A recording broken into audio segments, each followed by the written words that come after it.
Sexual and reproductive health rights are about making sure that everyone can make informed choices regarding their own sexuality and reproduction.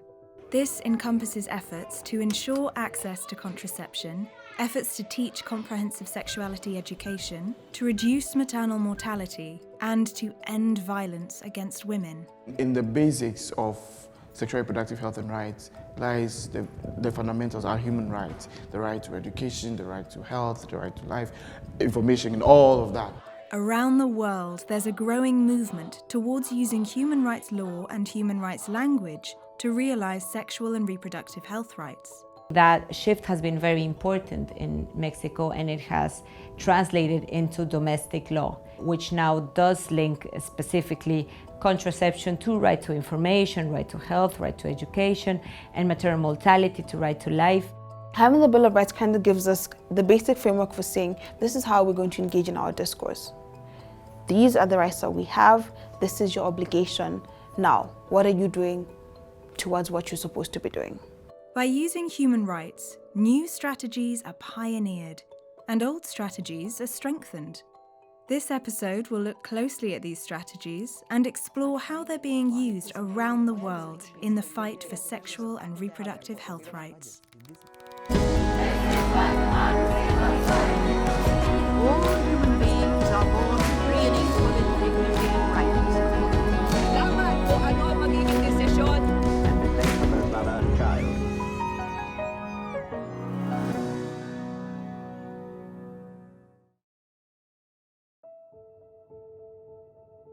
The first step is documentation. What is happening and what are the causes of it? What happens in one country not necessarily is the same in other countries. So you need to really delve into what is going on here and what are the problems. If it's about lack of drugs, prove they're not drugs. If it's about negligence, then prove it's negligence. We do that both on our document and in videos. The government comes up with a very good narrative. This is what we are doing. We've been able to do this. We've been able to achieve this on the face of it. But in reality, on the ground, there is nothing, absolutely nothing. We have not had an official count of maternal deaths in the United States since about 2007. You don't count what you don't value, right? And so we haven't invested in counting maternal deaths because we haven't really cared that much about that. So we testified in front of Congress. I was able to testify in December of 2018. This hearing was Congress investing money into the healthcare system to actually count maternal deaths. And so they agreed to do that. So that's a huge win. It sounds small, but it's important. If nobody's counting, then you don't exactly know what's happening, where people are, what's going on.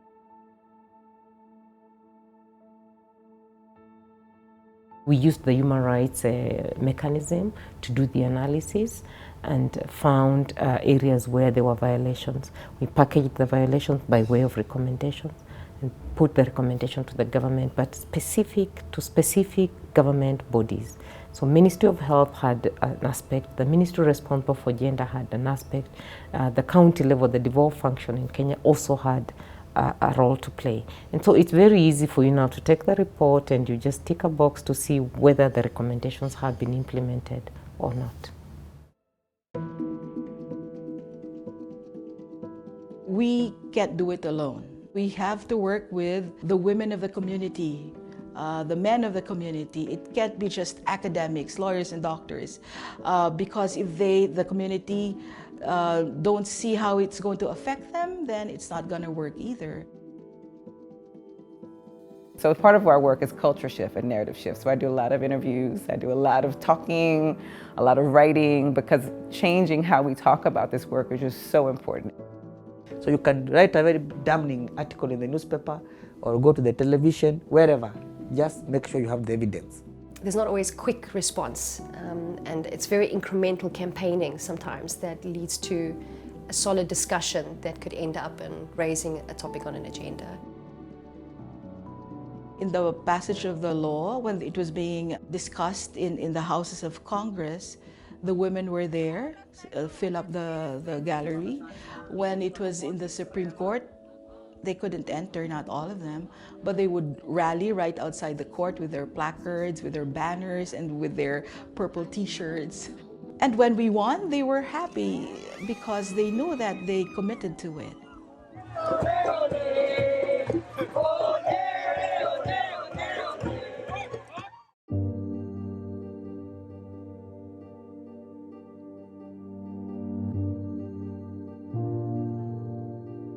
We knew that we could go one of two different ways. We could go through the courts, or we could go straight to Parliament and get Parliament to change the law. The reason why we chose Parliament in the end was that Parliament, we believed at that stage, was a much more sympathetic forum. So in terms of trying to advance processes in government, like the publishing of policies that will address these issues directly. In our experience, that's needed a lot of groundwork. It's about raising these issues on important platforms. And sometimes putting that issue on an agenda takes a lot of work. It's not always an easy process, but I don't think it's a strategy that should be ignored. People should start practicing locally. So I learned how to do advocacy in my city in New Orleans at the city council meeting. So then you get a sense of how that works. You don't want to jump to Parliament, right? If you haven't started in your local, and then you also, starting locally means that you will make allies locally, because people end up in Parliament, they usually come from a local place. How we get meetings in general to testify is because of the other work we bring. They don't just ask us to testify because we have great ideas, but they've seen that we've kind of invested in work over a long period of time. The first thing is to identify sympathetic people in government. So we've been able to say to government officials, talk to us, we can also help you. We can bring you expertise, we can bring you policy advice, we can help you think through policy guidelines. So it's about building on existing networks to put in place more formal processes whereby there's consultation around the development of policies and guidelines. Sometimes they will circulate a draft policy for comment. And this is one of the strategies that we've used together with our client, Equal Education. And sometimes we'll make joint submissions like we did with the draft policy on HIV and STDs. And we'll put our input like that. And fortunately with that, a lot of our input was actually contained and was used, and we could see the effects of that in the final policy. Once the policy is published, it's of course a problem monitoring and following up with that, being able to be on the ground to find out how exactly this is implemented. And I think that's where links with civil society is very important, in that they can go into schools and see whether discrimination is still happening.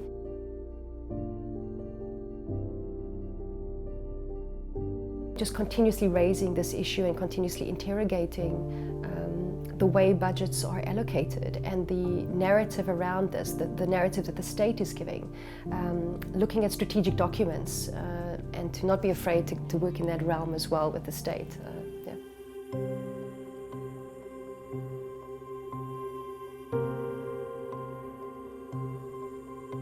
So the process of legal and policy reform, if you go through Parliament, can be quite lengthy and quite expensive, and to some extent we don't have that much of an influence on it as civil society, because parliamentarians aren't really directly indebted to us, they are to the constituents. But when you utilize the courts and utilize the constitutional framework and rights that are already enshrined, it becomes a bit easier to kind of get legal and policy reform pushed through the executive or the parliament by using the judicial standard. So it's not always quicker, but it is sometimes easier because it's not a political space.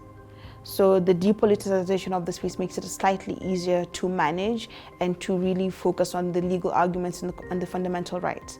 I think that litigation also helps foster participation from the people involved in a way that maybe focusing too much on statistics it's important, but becomes very cold.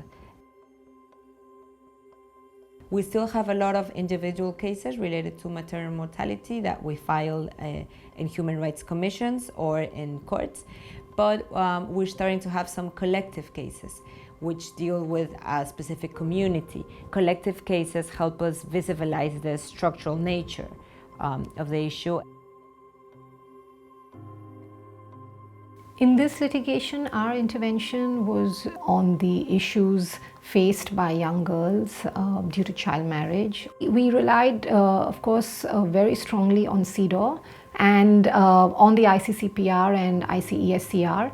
But what I think the court really found very useful were the reports of the UN Special Rapporteurs and their comments on India. India's performance of obligations under international treaties has been examined, and Special Rapporteurs have particularly noted that laws relating to marital rape and child marriage are not being effectively complied with. We didn't expect that there would be such reliance on such findings, but it was a very, very positive experience. But the strategy of strategic litigation really needs to be able to read the room and read the court and read the mood of the country, because sometimes it doesn't work, and when it doesn't work, it cannot work spectacularly. We have another case that just was recently adjudicated on, and that was on the decriminalization of same-sex relationships. And that one was lost. And how it was lost is quite problematic because a lot of people came out in support of this case. A lot of people actually identify themselves as same-sex or in same-sex relationships and are now known by the public to be this. And the court then said, you're still a criminal population. The violence that has impacted people since the judgment is quite massive. So with the LGBTQI movement, there had been incremental gains that they were seeking and that gotten over a period of time. So it started with a case about freedom of association, which was one. And then the transgender movement had a case on change of name and change of markers, and that was one. And then there was a case on intersex people and not determining the sex at birth, and that was one. So it's about the incremental gains. So it was a slight leap from where we could see the court was willing to go to straight decriminalization. Timing is key, because sometimes you might push a case that moves you back drastically. This is one example. I have another one which is even more problematic, but it's a South African example, and it's around sex work. And at the time of independence, the country was really considering decriminalizing sex work. And there was even a commission to consider how they would decriminalize sex work. And then somebody brought a court to case asking the sex work is decriminalized, and the court said no. And the commission withdrew. And all the work that was already being pushed towards decriminalizing sex work stopped. And sex work is still criminal in South Africa today. So being able to assess the movement, see what's already happening, see where the goodwill is. Because sometimes you might have goodwill in government, you might have politicians that are willing to push your agenda. You don't have judges that are willing to give you the ruling. Another tactic is treaty reporting, where countries that have ratified different human rights treaties then report to the treaty bodies that are responsible for monitoring and giving advice to countries in the course of their implementation of those treaties. In that process, there's an opportunity for civil society and just non-state actors to also give shadow reports or alternative reports. We've submitted reports to CEDAW committee, to the Committee on Human Rights, to the Committee on Economic, Social, Cultural Rights, to Committee on Children's Rights, and many others. And we always had very good recommendations. But the weak part of it, it's the government. They always believed that they don't have to comply with those recommendations of human rights committees. It's not enough to just get useful recommendations from the treaty bodies. You need to have a whole plan laid out for how you will use the recommendations to carry out more advocacy with the government, to add to the litigation that you're presenting in court, to take back to communities. One thing that we did was the recommendations that were made, took them back to the communities and explained to them where we took it and presented it and what was then said. And in so doing, sort of add to the tools that they can use in their engagement with government. In 2012, the CEDAW committee handed in this decision, which for the first time recognized maternal mortality as a human rights issue. And it also recognized that this was a violation of women's right to equality. So this was really mind-blowing at that point, because it changed the landscape. This was the first time that that CEDAW said, Brazil, you are accountable for this. It's a question of really analyzing the context and understanding, is this a country, for example, where international litigation would work? Is this a country where the shaming before the UN bodies would work? Does the country care about these instances or not? Or is this, for example, a country where the regional human rights system is much more prevalent? The case in itself is not going to change the reality. You need a movement behind, you need a change, you need to translate that change in narrative into implementation, and that is a real challenge. For us, it is a very good educational tool for the society. In the beginning, very few people had an understanding of human rights, dimensions of reproductive rights, of women's rights. But this educational process led to those massive protests in the streets now, because those women who went in the streets, they are very well aware of their rights. Women understanding that maternal care and quality of care is a right can be huge. It has a huge potential, because it's a starting point for women demanding in hospitals and saying, okay, this is not normal. I should not be subject to this kind of treatment. I have the right to. Demanding is a starting point to changing many things, and that starts with knowing the rights that you have. We try and make clear that this right to basic education includes their access to education, and that it's unlawful to exclude a learner on the basis of being pregnant, and that this really comes down to discrimination against learners. So that's a really important message that we want to send to pregnant learners, and I think it's important for them to know that the law protects them like this because of the stigmas that they have to face, that there is a strong legal hold for them to say, I have a right to be at school, I have a right to a basic education, despite what the community or the school may think.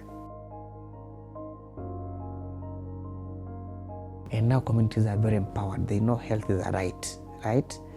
And they know that they're supposed to go to hospital and get services of good quality, on time, right? And affordably. They know these things, and they know who is responsible for what. And that's why they take time to go and participate in making budgets at the county, and they're able to begin to even follow those budgets. Did this money build a hospital? If it didn't, what happened? And that is what sends some jitters into government people, because they know these people actually being pushed by communities, by the citizens who know their rights. We not only wait for the government to do things, but also come to the young people with services. Oko Ama and 3 of his friends are here on a mission to educate young people at the Chaliwote Street Arts Festival about how to keep a healthy sex life. And so we identify very popular cultural events, and we try to engage in other activities to get everybody, ask questions, feel free and answer. We host a hotline called the Anti-Jane Hotline, where we give unbiased information on sexual and reproductive health, particularly on where to access safe and legal abortion in Kenya. And recently I've been working on ensuring the hotline is toll-free. Another aspect that I think is very important in this work is engaging with health professionals. Actually sitting down with health professionals to understand what they are lacking. We put together modules on how to train high school teachers and guidance counselors on reproductive health, sexual health. And then we went around the country talking about the RH. The work that we do has really been facilitated by a network of partners. We call it the Africa Regional Sexual and Gender-Based Violence Network. And I see the network itself as an intervention. It was through our bringing our partners together that our partner in Malawi heard about what Zambia had done around police providing emergency contraception to survivors right in police stations. And they decided, well, we think this is something we can do too, and they implemented the intervention in their country.